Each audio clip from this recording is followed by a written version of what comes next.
সে মানে অফিস আওয়ারের পরে আমার নিয়ে ঘুরতে যেত, আমিও যেতাম। আমার ড্রিঙ্কস করাইতো, ঘুরতে যেত, করতো। তখন আমি খুশি ছিলাম, ভালোই ছিলাম। ওকে।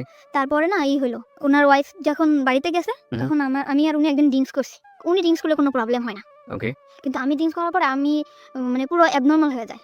তখন আমি চিন্তা করতাম, মানে আমার সেন্সই থাকতো না। কিন্তু ওই নাজিমকে কল করতাম, নাজিমকে কল করে এটা করতাম, ওটা করতাম, উল্টাপাল্টা চিল্লাপাল্লা করতাম। তো ওনার ওয়াইফ যখন বাড়িতে গেছে, ওনার বাসায় আমাকে নিয়ে গেছে। এটা কি আপনি জানতেন আগে থেকে যে ওর ওয়াইফ বাড়িতে আছে? না, আমি কিছু জানতাম না। আমরা কিন্তু কুড়িল বিশ্বরের একটা বার আছে দীপক, ওখানে থেকে ড্রিঙ্কসটা বাইরে এনে ড্রিঙ্কস করছি। একটা জায়গায় বসে ড্রিঙ্কস করার পর আমি অ্যাবনর্মাল হয়ে গেছি। পরে উনি ওনার বাসায় আমাকে নিয়ে গেছে। নিয়ে যাওয়ার পরে সত্যি কথা আমার সেন্স ছিল না। তখন হয়তোবা আমাদের মধ্যে ফিজিক্যাল কোনো রিলেশন আছে। হয়তোবা। হয়তোবা মানে কি আমি শিওর। ওকে, আপনি পরবর্তীতে শিওর হয়েছেন? ওকে। হয়েছে তা মানে ড্রিঙ্কস করার অনেক রাত্রেবেলা আমার মানে সেন্স একদম আমি এখানে স্যার আমি এখানে কেন? তখন বলতেছে কি যে তোমার আমার খুব ভালো লাগে, তোমার সবকিছু পারফেক্ট, আমার ওয়াইফের থেকে তুমি অনেক বেটার। এরকম করে বললো। তখন আমি খুব কাঁদতেছি যে আপনি এটা কি করলেন, আপনার সাথে আমার এটা কেন হলো? এরকম করে তখন মাইনে নিছি। নেওয়ার পরে না তখন প্রতিটি অপরাধ এবং ভুল দাঁড়িয়ে থাকে গোপন কিছু ঘটনার উপর। আমরা সেই গোপনকে আনতে চাই সবার সামনে। ওকে, জি বলুন তারপর। তো রিপনের সাথে কোনোভাবে যোগাযোগ নেই, মানে আমার হাজবেন্ড কোনো যোগাযোগ করে না, কিছু না। ওকে। তখন আমি নাজিমদের বললাম বিয়ে করবো না। তখন বলে যে ভালোবাসলে যে বিয়ে করতে হবে এমন কোনো কথা আছে? তোমারটা আর আমারটা কি একসাথে ম্যাচ করে? এতদিন পরে সেটা বললে যে ভালোবাসলে কি বিয়ে করতে হবে? কিন্তু তোমার আমার অনেক ভালো লাগে, তোমার অনেক ভালোবাসি, কিন্তু তোমার আমার বিয়ে করা সম্ভব না। তো ওরে আমি অনেক বেশি ভালোবেসে ফেলছিলাম, মানে আমি যাকেই ভালোবাসি অনেক বেশি ভালোবাসি ফেলি। কিন্তু সবাই আমার সাথে মানে বুঝতেই পারি না যে এরা আমার সাথে এরকম প্রতারণা করতেছে। তখন নাজিম ফোন ধরে না। তখন এই যে আমার যে ফ্রেন্ডরা ছিল ওদের সাথে আমি মিশলাম। ওকে, মানে কলিগ যারা? কলিগ ছিল, ওদের সাথে আমি মিশলাম। মিষ্টি বললো যে ড্রিঙ্কস করা ভালো লাগবে। পরে আমি এক পর্যায়ে ড্রিঙ্কস করলাম। ড্রিঙ্কস করলে সত্যিই দেখলাম ভালো লাগে। মানে ওই যে নাজিমের বিষয়ে যে কষ্টটা, কিংবা আমার যে পুরা মার দিক দিয়ে কষ্ট, কিংবা হাজবেন্ডের দিক দিয়ে কষ্ট, আমার কোনো কষ্টই নেই। পুরা দমে ড্রিঙ্কস করলাম। এমন ড্রিঙ্কস করতেছি আমার মধ্যে চেঞ্জ দেখে আমার দুলাভাই আমার দিকে হাত বাড়ালো। যেরকম আমার বোন অফিসে গেছে, আমার দুলাভাই হঠাৎ আমার এসে পিছন দিয়ে ধরে বলে তোর আমার খুব ভালো লাগে, তোর হাজবেন্ডকে আমি তোরে ভালোবাসি। তখন আমি আমার বোনকে বললাম বোন তুই কোথায়? বাসায় আসছে। আর বাসায় আসার পর আমার 17,000 টাকা ছিল, ওর কাছ থেকে টাকাটা নিয়ে আমি বাসা দেখে চলে গেলাম। তো আরেকটা মেয়ের নিলাম, মেয়েটার নাম ছিল মেঘলা। ওরে নেওয়ার পর ও আর আমি থাকতাম। তো ওখান থেকে আরো সুন্দরভাবে ড্রিঙ্কস করতে পারতাম। বাসায় কখন আসলাম কখন গেলাম, ড্রিঙ্কস করে চিল্লাইতাম, কানতাম, নাজিম করে ওরে ফোন দিতাম, কোনো ছিল না। কিন্তু আমি ওখান থেকে ড্রিঙ্কস করা শুরু করলাম। ওর বন্ধু বান্ধব ছিল, মানে শেয়ারে, কিন্তু আমি 200 টাকা দিতাম, ও 200 টাকা দিত। এরকম একটা বোতল কিনে নিয়ে আসতো, বোতল কিনে খেতাম, খাইতে বাসায় যেতাম, মাতলামো করতাম। এরকম করার পরে এখন রিজার্ভে ছিলাম। তো আমি পরে নতুন একটা পোস্ট লাগবে 1 তারিখে, গেল বছর, যে বছরটা চলে গেল ওই গেল বছরের এই 1 তারিখে 1 তারিখে পোস্ট লাগছে। লাগার পর আমার এই যে জুন কমান্ডার ওনার সাথে আমার পরিচয় হলো যে ঠিক আছে আপনার জন্য আমি ডিউটি করব, এরকম একটা খ্রিস্টান প্রতিষ্ঠানে। তখন আমার খ্রিস্টান প্রতিষ্ঠানে দিল, আমি ওখানে ডিউটি করতাম। ডিউটি করার পরে ওখানে ডিউটি করতেছি 2টা মেয়ে, আমি আর একটা মেয়ে, আর ওই বাসাটায় থাকতাম। তা আমার হাজবেন্ড আমার সব দিক দিয়ে যোগাযোগ বন্ধ ছিল, কোনোভাবে আমার সাথে কোনো যোগাযোগ করতো না। তা আমার যে ছাড়টা ছিল উনি আবার আমার খুব হেল্প করতো, মানে কিরকম আমি ঠিক মতো বাসায় যাচ্ছি কিনা, কি করতেছি না করতেছি, এই বিষয়টা সে দেখতো। তারপর আমি ড্রিঙ্কস করতেছি, এটা অনেকভাবে বাধা দিত যে পাখি আপনি ড্রিঙ্কস করবেন না, এরকম না করতাম। আমি আপনার না কেন শুনবো, আমি আপনার না শুনবো না, আমি একজনের ভালোবাসি। এরকম আমি এত বেশি ভালোবাসতাম, চিল্লাপাল্লা করতাম, ড্রিঙ্কস করতাম, রাস্তাঘাটে চিল্লাপাল্লা করতাম। তখন আমারে বললো যে একটা মানুষ এত ভালোবাসতে পারে। তখন আমার ওই স্যার নাজিমকে ফোন দিল যে ভাইয়া একটা মেয়ে আপনাকে কতটা ভালোবাসে। তখন ও বললো যে হ্যাঁ মেয়েটা অনেক ভালো, আমি ওকে ভালোবাসি, কিন্তু ওকে আমার পক্ষে বিয়ে করা সম্ভব না। নাজিম এটা বলল। তখন আমার সব কলিগরা ওকে একবার করে ফোন করলো যে ভাইয়া, মানে আপনি সব কলিগের কাছে আপনার উইকনেসটা দেখাতেন, যে আপনার দুর্বলতাটা দেখাতেন। আমি ড্রিঙ্কস করার পরে আমি আর সবসময় ওরকম ওরে ফিল করতাম, আমি আগের মতো ডিউটি করতে পারতাম না, করতে পারতাম না ওরকম। তারপরে আমার করলো, আমি ওখান থেকে সরে আসলাম আস্তে আস্তে, মানে ফ্রেন্ডদের কাছ থেকে সরে আসলাম, কিন্তু আমি বাসায় ড্রিঙ্কস করতাম। তখন আমার স্যার বললো যে তুমি এভাবে ড্রিঙ্কস করো না পাখি, তুমি আসলে অনেক ভালো মেয়ে, এরকম বিভিন্ন রকম কথা বলতো। কিন্তু ওই পোস্টে আমি ঠিক মতো আবার ডিউটিটা করতাম। আমার কোনো জায়গা থেকে আমার ডিউটির কারণে কখনো চাকরিটা দিত না। আমি ঠিক মতো ডিউটি করতাম। ডিউটি আওয়ার্সের পরে আমি উল্টাপাল্টা করতাম, যেরকম ড্রিঙ্কস করতাম, আবার বাইরে ঘুরতে যেতাম, করতাম। তখন আমার স্যার আমার দিকে আগে আসলো। কিভাবে আগে আসলো? বললো যে তোমার মতো ভালো যদি আমার ওয়াইফ আমারে বাসতো তাহলে আমার মানে পুরো পৃথিবীটা ওরে দিয়ে দিতাম। এই ধরনের কথা বলতো? মানে তার ওয়াইফের প্রতি অনেক ধরনের দুর্বলতা আমাকে দেখাইতো। মানে তার ওয়াইফ তার দিক দিয়ে পারফেক্ট না, সে তাকে ভালোবাসে না, সে তাকে কোনোভাবে সুখ দিতে পারে না, সে তার ছেলের দিকে যত্ন নেয় না, সে তার সংসারে কোনোভাবেই মানে মন নেই, এরকম। তখন আমি বললাম এসব কথা আমারে বলেন কেন? তখন আমার মনের মধ্যে কিন্তু নাজিমই আছে। সে মানে অফিস আওয়ারের পরে আমার নিয়ে ঘুরতে যেত, আমিও যেতাম, আমার ড্রিঙ্কস করাইতো, ঘুরতে যেত, করতো। তখন আমি খুশি ছিলাম, ভালোই ছিলাম। Okay. তারপরে না হলো, ওনার ওয়াইফ যখন বাড়িতে গেছে তখন আমি আর উনি একদিন ড্রিঙ্কস করছি। উনি ড্রিঙ্কস করলে কোনো প্রবলেম হয় না, ওকে। কিন্তু আমি ড্রিঙ্কস করার পরে আমি মানে পুরো অ্যাবনর্মাল হয়ে যায়। তখন আমি চিন্তা করতাম, মানে আমার সেন্সই থাকতো না। কিন্তু নাজিমকে কল করতাম, নাজিমকে কল করে এটা করতাম ওটা করতাম, উল্টাপাল্টা চিল্লাপাল্লা করতাম। তো ওনার ওয়াইফ যখন বাড়িতে গেছে, ওনার বাসায় আমাকে নিয়ে গেছে। এটা কি আপনি জানতেন আগে থেকে যে ওর না, ওয়াইফ বাড়িতে আছে? তা আমি কিছু জানতাম না। আমরা কিন্তু কুড়িল বিশ্বরের একটা বার আছে, ওখানে থেকে ড্রিঙ্কসটা বাইরে এনে ড্রিঙ্কস করছি। একটা জায়গায় বসে ড্রিঙ্কস করার পর আমি অ্যাবনর্মাল হয়ে গেছি। পরে উনি ওনার বাসায় আমাকে নিয়ে গেছে। নিয়ে যাওয়ার পরে সত্যি কথা আমার সেন্স ছিল না তখন, হয়তোবা আমাদের মধ্যে ফিজিক্যাল কোনো রিলেশন আছে, হয়তোবা। হয়তোবা মানে কি আমি শিওর। ওকে, আপনি পরবর্তীতে শিওর আছেন? হয়েছে তার মানে ড্রিঙ্কস করার অনেক রাত্রেবেলা আমার মানে সেন্স একদম আমি এখানে স্যার আমি এখানে কেন, তখন বলতেছে কি যে তোমার আমার খুব ভালো লাগে, তোমার সব কিছু পারফেক্ট, আমার ওয়াইফের থেকে তুমি অনেক বেটার। এরকম করে বললো, তখন আমি খুব কাঁদতেছি যে আপনি এটা কি করলেন, আপনার সাথে আমার এটা কেন হলো, এরকম করে তখন মাইনে নিছি। নেওয়ার পরে না তখন চাকরিটা বাঁচানোর ভয়, তখন ভয় পেতাম কি হয়তো বা চাকরিটা থাকবে না। চাকরি না থাকার ভয়টা কেন ছিল? মানে চাকরি করতাম, এটা তো কোনো সরকারি চাকরি না, হুম। এটা যখন তখন চলে যেতে পারে। আপনি যার কথা বলছেন উনি চাইলে আপনার চাকরি ডিসমিস করে দিতে পারেন। হ্যাঁ, একজন জুন কমান্ডার ছিল, সে চাইলে চাকরি ডিসমিস করতে পারতো। কারণ ফার্স্ট যেখানে চাকরি করতাম উনি কিন্তু তখন আমার নামে কমপ্লেইন করার পরে আমার চাকরিটা ওখান থেকে যাওয়ার পরে আমি রিজার্ভে আসছিলাম। ওকে, সো আপনার এই ভয়টা কাজ করতো? হ্যাঁ, এইভাবে কাজ করতো। এই যে আমার যদি কোনোভাবে চাকরিটা না যেত, তারপর এরকম সে আমার বিভিন্ন জায়গায় ঘুরতে নিয়ে যেত, বিভিন্ন জিনিস গিফট করতো, কিনে দিত। আপনি এগ্রি করে গেলেন? হ্যাঁ, আমি এগ্রি করে গেলাম যে নাজিমের অ্যাবসেন্টটা কিন্তু সে ঢুকে পড়ছে আমার লাইফে এত দ্রুত? এত দ্রুত মানে কি বেশ কিছুদিন হয়েছে, 4 মাস টাস এরকম। সে এরকম একটা মানুষ যে সে কিভাবে যেন আমারে ক্যাশ করে ফেললো। আর তারা আমি কিন্তু ফার্স্ট টাইমে বলতাম যে আপনার আমি কখনো ভালোবাসবো না। আমি তারা আর বলতাম যে আপনার ওয়াইফ আছে না, এরকম এরকম জিনিস গিফট করবেন, এইভাবে করো। সে অনেক মানে ওয়াইফকে কিভাবে কনভিন্স করতে? হ্যাঁ, সে তার ওয়াইফকে কিন্তু অনেক চেষ্টা করতো, কিন্তু তার ওয়াইফ সেরকম ধরনের ছিল না। অ্যাকর্ডিং টু হিজ ল্যাঙ্গুয়েজ, মানে তার ভাষ্য অনুযায়ী। ওকে, তার কথা অনুযায়ী সেরকম ছিল না, সে পারফেক্ট ছিল না। ঠিক আছে, তারপরে এরকম আমার তখন আপনার আগের হাজবেন্ডের সঙ্গে আপনার না, আমার ডিভোর্স হয়নি।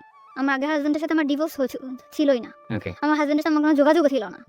তারপরে এই করছে এরকম আসতে যেত, আমার ডিউটি আওয়ার্সের পরে তার সাথে আমরা একসাথে ঘুরতে যেতাম, খাইতাম।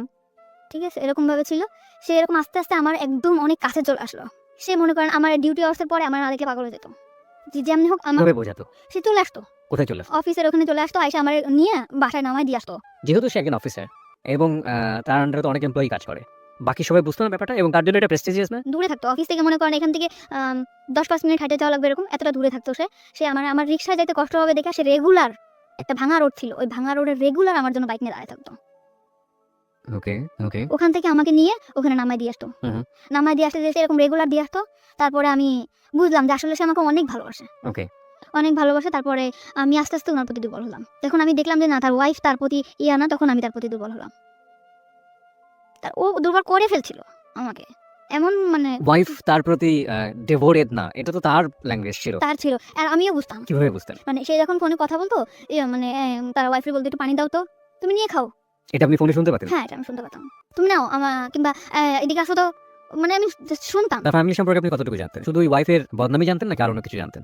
না, ওয়াইফের অতটুকু জানতাম, তার ফ্যামিলিটা অনেক বেশি ভালো ছিল। কিরকম? সে তার রুমে সে অনেক দিক দিয়ে তার ওয়াইফের সুখে রাখছিল, কিন্তু সে যে তার ওয়াইফ, সে কখনো মনে করতো না যে আমার হাজবেন্ডের সুখে আমি সুখী। সে মনে করতো তার সুখই তার সুখ, হাজবেন্ডের যে একটা জিনিস, এই জিনিসটা যে আমার, সে এটা ভাবতো না। এটা তো তার ভাষ্য অনুযায়ী, আপনি তো তার পরিবারের মধ্যে ঢোকেননি। কখনো আমি তার এভাবে যেয়ে দেখি না, দেখেন নাই, সে তার যেভাবে বলেছে আপনি সেটা সেভাবে বোঝার চেষ্টা করেছেন। এভাবেই। ওকে, ওকে। তারপরে এরকম কয়েক মাস গেল, যাওয়ার পরে তখন এই কয়েক মাসের মধ্যে আপনারা কি কি করছেন? হ্যাং আউট করছেন, বাইরে ঘুরে বেড়াচ্ছেন, ডেট করছেন, রুম ডেট করছেন জি কন্টিনিউয়াসলি? জি কন্টিনিউয়াসলি। একবারের জন্য মনে হয়নি যে অন্যায় করছেন? অন্যায় ফার্স্টে মনে হয়েছিল, পরে মনে হলো যে না, আমার লাইফটা কি, আমার তো ওই নোংরা জায়গা থেকে উঠাই নিয়ে আসছে। আমি যে ড্রিঙ্কস করতাম, আজে বাজে ছেলেদের সাথে আমি মিশতাম, আমি যে খারাপ হি অলসো ড্রিঙ্কস, সে তো সে কিন্তু আমার জন্য ড্রিঙ্কস করতো, সে কিন্তু ফার্স্টে ড্রিঙ্কস করতো না। মানে আপনাকে এখানে থেকে নিয়ে আসার জন্য যে কোনো ভাবেই হোক না কেন, আপনার যে রাস্তায় আছে সেই রাস্তায় আগে পা দিয়েছে, তারপর ওখান থেকে সরে আসার চেষ্টা। সে আমাকে বিভিন্ন ছেলেদের সাথে আমি মিশতাম, বিভিন্ন ছেলেদের সাথে আমি ভালো কোনো ড্রেস পরতাম না, যেরকম জিন্স টপস এগুলো পরতাম। ওকে, জিন্স টপস। ওকে, হ্যাঁ, এইগুলো থেকে সে আমার বাই করছে, ভালো ভালো ড্রেস কিনে দিছে, বড় বড় হাতার জামা বানায় দিছে, যেগুলো পরো না খারাপ বলবে মানুষ। মানে আমার মধ্যে একটা চেঞ্জ আনছে সে। আমি যেরকম আগে রাস্তায় বেরোলে মনে হতো যে না, এই ছেলের সাথে দুষ্টামি করবো, কথা বলবো, এরকম আমার আর মনে হয় না। বাই দ্য ওয়ে, আমার একটা প্রশ্ন আছে। ছেলেটা যদি আপনাকে এতটাই ভালোবাসবে, তাহলে প্রথম দিন নিয়ে কি কেন এই ধরনের শারীরিক সম্পর্ক করলো? সে তো অন্যভাবে আপনাকে প্রপোজ করতে পারতো। এটা হয়তো বা তারও ইচ্ছা ছিল না, এটা আমি আসলে জানি না। কখন আপনি তাকে জিজ্ঞেস করেছেন পরবর্তীতে যে তুমি আমাকে যেহেতু লাভই করো না, তাহলে আমি কেন আগে এটা করলে? করছিলাম। আপনি তাকে বাধ্য করেছেন অ্যাকর্ডিং টু হিজ ভয়েস, মানে সে এটা বলেছে। সে বলেছে তুমি আমাকে বাধ্য করছো, আমি একটা পুরুষ মানুষ, আমি কন্ট্রোল হয়ে গেছি। বাধ্য করেছে বলেন, আপনার অ্যাটিটিউডের মধ্যে এগুলো ছিল। হ্যাঁ, আমি হয়তো বা কিছু করছি, কিন্তু এটা আমার বললাম না, আমার তখনও সেন্স নাই। আমি অনেক you are not in sense. Okay, তারপর ঠিক আছে, এরকম বলার পর তখন আমি একটা বাসা নিলাম। ভাষা নিলেন মানে? মানে ওই বাসাটা ছেড়ে দিলাম। আমি আগে যে বাসাটা থাকতাম ওই বাসা ছেড়ে বেশ দিলাম। কয়েকজন ফ্রেন্ড মিলে থাক। হ্যাঁ, তখন আমি আলাদা একা একটা বাসা নিলাম। এক একটা বাসায় কি ওর সিদ্ধান্ত অনুসারে নিলেন নাকি আপনি একা একা নিজে নিজে নিলেন? একা বাসাটা কেন প্রয়োজন হলো? ওর জন্য আমি ওর একটা সময় কাটাবো, আমরা হাজব্যান্ড ওয়াইফ থাকবো, বিয়ে করবো। বিয়ে করার কথাও আপনাকে বলেছেন? হ্যাঁ, অল টাইম আমারে বলতো যে আমি পরে বলতাম হ্যাঁ বিয়ে করবো, সমস্যা কি, তুমি আমার ওয়াইফ, সব জায়গা বলতো। ওর কখনো ভয় থাকতো না যে না আমি একটা জায়গায় বলবো আমার ওয়াইফ, কোনো ও কখনো আমার নিয়ে ঘৃণা করতো না। ও বলতো যে তোমার আমি একটা পচা নর্দমা থেকে উঠে নিয়ে আসি, তুমি আমার কাছে একটা পবিত্র। ও আপনার পাস্ট সম্পর্কে জানতো, অতীত সম্পর্কে জানতো? সব আমার পুরা ফ্যামিলির ডিটেলসও জানতো, মা বাবা ভাই বোন সব জানার পরেও আমার প্রতি অনেক বেশি দুর্বল হয়েছে। তো এরকম করে সবসময় বলতো, অনেক অনেক লাভ করতো আমার। বাসা নিলেন কোথায়? বাসা নিলাম অফিসের পাশেই। অফিসের পাশেই? আপনার কলিগরা জানতো যে এই ধরনের সম্পর্কে আপনি ওদের জড়াতেন? পুরোপুরি সিক্রেট ছিল বিষয়টা? হ্যাঁ, পুরোপুরি সিক্রেট। আমার সবাই জানতো আমার হাজবেন্ড আছে, আমার একটা বেবি আছে, বাচ্চা, মেয়ে বাচ্চা। এটা জানতো। আমিও সবসময় ফেস করতাম যে আমার একটা বেবি আছে, মেয়ে, এরকম করে ফেস করতাম। তো ওরকম বাসায় আসতো যাইতো, সবাই জানতো আমার হাজবেন্ড। তো আমাদের মধ্যে না বিয়ে একটা সময় কাজী অফিসেও নিয়ে গেছে ও আমাকে। কাজী অফিসে নিয়ে গেল? হ্যাঁ, চলো বিয়ে করবো। গেছি, তখন আমার ডিভোর্স হয় নাই। তখন কাজী অফিস থেকে বললো যে ওনার তো ডিভোর্স হয় নাই, 3 মাস ডিভোর্স হওয়ার 3 মাস পর বিয়ে করতে হবে। এই কথা বলার পরে বলতেছে যে তাহলে কি করবো? তখন আমি বললাম যে ঠিক আছে, আমি ফ্যামিলির সাথে কথা বলি, মা বাবার সাথে বলি যে আমি ডিভোর্স করবো। আপনি কি জানতেন যে উনি যদি আপনাকে বিয়ে করতে চায় তাহলে ওনার আগের ওয়াইফের পারমিশন লাগবে? হ্যাঁ, না এটা আমি জানতাম না। এটা আপনি তখন জানতেন না, না? তখন এটা আমি জানতাম না। Okay. তখন আমি আপনি তখন কখনো কি প্রশ্ন করেছেন যে তুমি যে আমাকে বিয়ে করতে চাচ্ছ, তোমার আগের ঘরের কি হবে, আগের সংসারের কি হবে? মানুষের 2টা বউ থাকে না, এটা অ্যান্সার দিত। আমি যদি চালাইতে পারি, আমাকে 2টা বউ থাকতে পারে না, আর আমি তো এটাই আপনি মাথায়। তো একটা সংসারের স্বপ্ন দেখতেন, সুন্দর একটা সংসার যেখানে আপনার বিচরণ থাকবে, সুন্দর একটা ঘর, সেখানে আরেকজন মানুষের শেয়ার আছে, এটা মানতে পারতেন? এটা হয়তো বা মানতে পারতাম না, কিন্তু তখন আমি এমন একটা অবস্থায় ছিলাম, ওরে পাওয়ার জন্য সবকিছু করতে রাজি। ও 2টা কেন 5টা বউ থাকবে, ও তো আমারও সময় দিতেছে। ও তো আমারই সময় দিতেছে। হ্যাঁ, this is very important part, প্রিয় শ্রোতা। আমরা বারবারই বলি মানুষের যখন খুব ডিজাস্টার মোমেন্ট যায় সেই সময়টাতে আসলে যে কেউ যখন পাশে এসে দাঁড়ায়, ইভেন একজন শত্রুও যদি, অতীত জীবনের একজন শত্রুও যদি পাশে এসে দাঁড়ায়, সেই মানুষটাকে অদ্ভুত রকমের ভালো লাগে। কিন্তু সেটার মধ্যেও যে এক ধরনের জটিলতা থাকে, সেটা ভবিষ্যতে একসময় মেঘ কেটে যাবে, আকাশ পরিষ্কার হয়ে যাবে। তারপর এই মানুষের যে কন্ডিশন, ফ্যামিলি কন্ডিশন বা এই মানুষের যে অবস্থা, সেটা আসলে আমার জীবনকে কতটা প্রভাবিত করতে পারবে ইন এ পজিটিভ সেন্স, ওই জিনিসটা কিন্তু মাথার মধ্যে কাজ করে না। আর ওর একটা ব্যাকগ্রাউন্ড কথা আপনারা চিন্তা করবেন, ও তখন বয়স খুব বেশি হলে 17 থেকে 18, এবং ওর এডুকেশন, ওর ফ্যামিলি ব্যাকগ্রাউন্ড, ওর যে অবস্থা, সবকিছুর জায়গা থেকে এটা অত্যন্ত লোভনীয় মনে হয়েছে ওর কাছে। সব দিক থেকে মেন্টালি অনেক বেশি ডিপেন্ডেন্ট হয়ে গেছে। আর ফিজিক্যাল ব্যাপারটা তো ওর জন্য কি, সেটা ছোটবেলা থেকে যারা শুনছেন একেবারে প্রথম থেকে তারা বুঝতেই পারছেন। হ্যাঁ, বলুন তারপর। তখন বাসা নিলেন? তো কাজী অফিসার কাজী আমাদের বললো যে তোমার বিয়ে তো করতে হবে, বিয়ে তো করবা, আজ করো 3 মাস পরে করবো, কিন্তু সবচেয়ে বড় কথা হলো মানুষের শরীরে মানে লোক দেখানো বিয়ে এবং ইসের বিয়ে থেকে, মানে কাগজে কলমে বিয়ে, হাদিস মোতাবেক বিয়ে, যেটা থেকে সবচেয়ে মনের বিয়েটাই বড়। এটা হলে না, তখন আমি এটার মধ্যে কাজ করতে যে আমাদের তো মনের বিয়ে তাহলে হয়েই গেছে, বিয়ে করবো। আর ও যেখানেই যাবে আমার ওয়াইফ, সব জায়গায় বলতে আমার। আমার ওয়াইফ, আমি বলতাম আমার হাজব্যান্ড। আমার নাম কিন্তু ইসলাম ছিল না, আমি কিন্তু ইসলাম দিছি। কেন ইসলাম? মানে আপনি আপনার রিলিজিয়ন কি? আমার হচ্ছে আক্তার। মানে আপনি ধর্ম তো ইসলাম। হ্যাঁ, ইসলাম। ইসলাম কেন দিলেন? ওর নামের সাথে ইসলাম আছে এই কারণে? তার নামটার শেষে ইসলাম আছে, যে কারণে আপনি ইসলাম যোগ করে নিয়েছেন। ওকে। তখন থেকে কিন্তু আমার নামের পিছনে ইসলাম যোগ করলাম, এবং সে নাকফুল, এই যে নাকফুলটা তার দেওয়া, যে আমাদের বিয়ে হয়েছে এভাবে। ও নাকফুলটা সে আপনাকে গিফট করলো? হ্যাঁ, সে আমাকে গিফট করলো। ওকে। তো নাকফুলটা গিফট করলো, যে হাজবেন্ডের নাকফুল থাকে, আমি নাকফুল পরলাম। দেন বাসা যেরকম, আমার বাসাটা সবসময় গোছানো গোছানো থাকতো, সে যেরকম পছন্দ করতো, সে কিন্তু অনেক বেশি পছন্দ করতো যে আমি যাতে সবসময় টিপটাপ গোছানো গোছানো থাকতাম। এরকম আমি সবসময় গুছাই গাছাই রাখতাম। আর বাসার ফার্নিচার গুলো কি সে কিনে দিল? আমার বাসার যত যা কত টাকা ভাড়া ছিল বাসা? 5,500 টাকা। ওকে। তো এরকম সবকিছু সে কিনলো, টিভি, তারপরে আপনার যা যা সংসারে যা যা লাগে সব সেই কিনলো। মানে সে আরেকটা সংসার করলো এখানে নতুন করে। Okay. তাকে দেখে কখনো বোঝা যাবে না যে সে কখনো আমার ভবিষ্যতে ঠকাবে। ঠিক আছে, এরকম করে থাকলাম কিছুদিন। থাকার পরে আমি আবারও মানে আমি এটা থাকলেও না, আমার ফ্যামিলিতে হয়েছে এর মধ্যে একটু মিস করছি। এর মধ্যে আমার ফ্যামিলিতে টুকটাক জানাইতাম যে আমি আমার আর কোনো দরকার নেই। মানে আমার ফ্যামিলিতে আমি খুব বেশি অহংকার করা শুরু করলাম তখন, কেন অহংকার করলেন? যে আমার ওইরকম মানে আপনার কি এরকম চিন্তা কখনই সবসময় কাজ করতে যে আপনি ফ্যামিলি থেকে ডিটাচড হতে চান, ফ্যামিলি থেকে নিজের মতো করে একটা? সময় চাইতাম যে আমার ফ্যামিলি থেকে আমি দূরে চলে যাই, আমার ফ্যামিলিটা আমার পছন্দ না। ওকে। তা আমি বলতাম যে আমার এখন তোমাদের পর আমার আর ডিপেন্ড করতে হবে না, আমি এখন আমার মতো করে থাকতে পারবো। আমার লাইফে এমন একটা মানুষ আসছে যে তোমাদের কথা আমার চিন্তা করতে হবে না। মানে সবসময় অহংকার করতাম আমার ফ্যামিলির প্রতি, যে কিহির তোমরা কেমন থাকো তার থেকে ভালো আমি থাকি, আমি অনেক বেশি ভালো থাকি। এরকম করে বললাম আমার ফ্যামিলিতে। এবং সেটা কি জানতো যে কি কারণে আপনি এই অহংকারটা করছেন? হ্যাঁ তারা আমার প্রশ্ন করতো যে কেন এরকম করো, তুই বিয়ে করছো? আমি হ্যাঁ, মানে আমার ফ্যামিলিতে আমি বলতাম যে আমি বিয়ে করছি, আমি ভালো আছি। আমার বাসা আমার বোনও চিনতো না, আমার মাও চিনতো না। বলতে মানা কখন? না, বলতাম ভালো আছি। ওকে।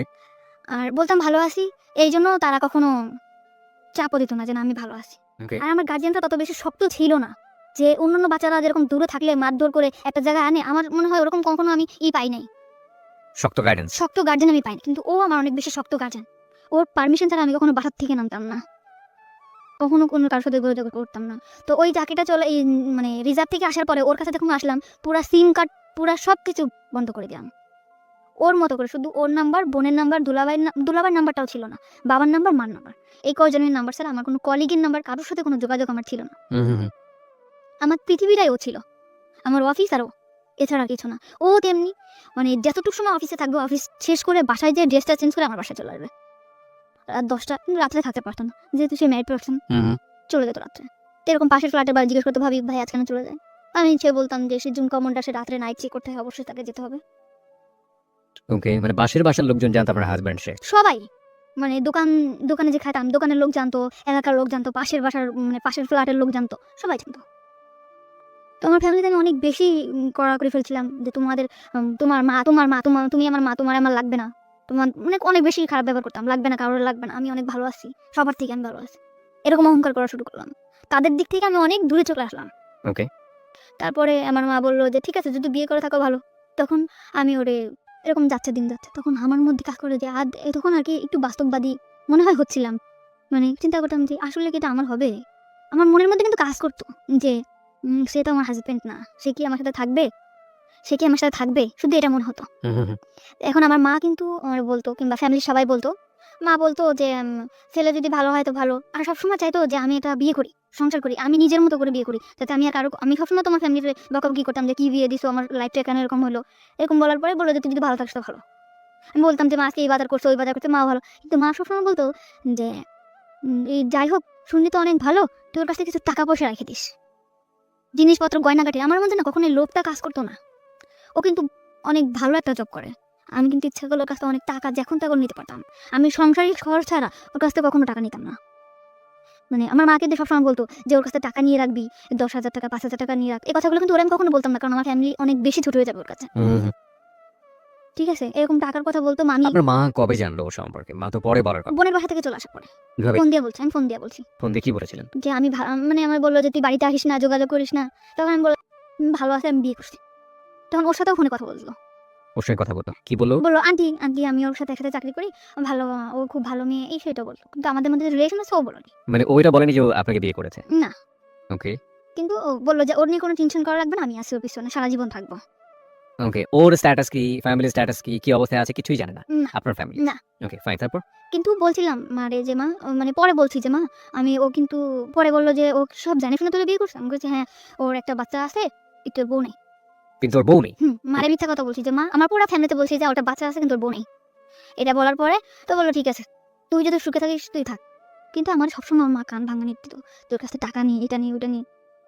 কিন্তু এটা আমি নিতে পারতাম, ওর কাছ থেকে টাকা নিয়ে এটা নিয়ে ওঠে? ওকে। কিন্তু এটা আমি ওরা চাইতেও পারতাম না। কিন্তু একদিন আমি চাইছি, একদিন আমি বললাম যে তুমি আমার টাকা দাও, তোমার লাইফ থেকে আমি চলে যাবো। তুমি আমার টাকা দাও, তোমার লাইফ থেকে আমি চলে যাবো। লাইফ থেকে চলে যাওয়ার প্রশ্নটা কেন আসলো? মানে চলে যাওয়ার প্রশ্নটাকে আমি চিন্তা করতেছি যে ও কি সত্যি আমার কোনোদিন স্ত্রীর মর্যাদা দিতে পারবে? আমরা যেখানে একটা জায়গায় চাকরি করি সবাই তো জানে যে আমি কোন জায়গা থেকে আসছি, আমি ড্রিঙ্কস করছি সবার সাথে, ওর যে একটা রেকর্ড, এটা তো খারাপ হবে অফিসে। Okay, very good, very good, very good thinking. তারপর? ঠিক আছে, ওর যে একটা মানে যে পজিশনে আছে সবাই তো ওরা অসম্মান করবে। হ্যাঁ। তো আমি যে এরকম একটা জায়গা থেকে আসছি, আমার লাইফে এত দুর্ঘটনা, সবাই কি ভাববে, তা আমি ওর লাইফ থেকে চলে যাবো। এটা আপনার মধ্যে সেন্স করেছে নাকি ওর আচরণের মধ্যে জিনিসগুলো ছিল? কখনো আচরণ চেঞ্জ হয়নি, ও কখনো আমার দূরে সরাইতে চায় না। আমি সবসময় বলতাম আমি চলে যাবো, থাকবো না, আমি তোমার সাথে থাকবো না, এটা বলতাম। ওকে।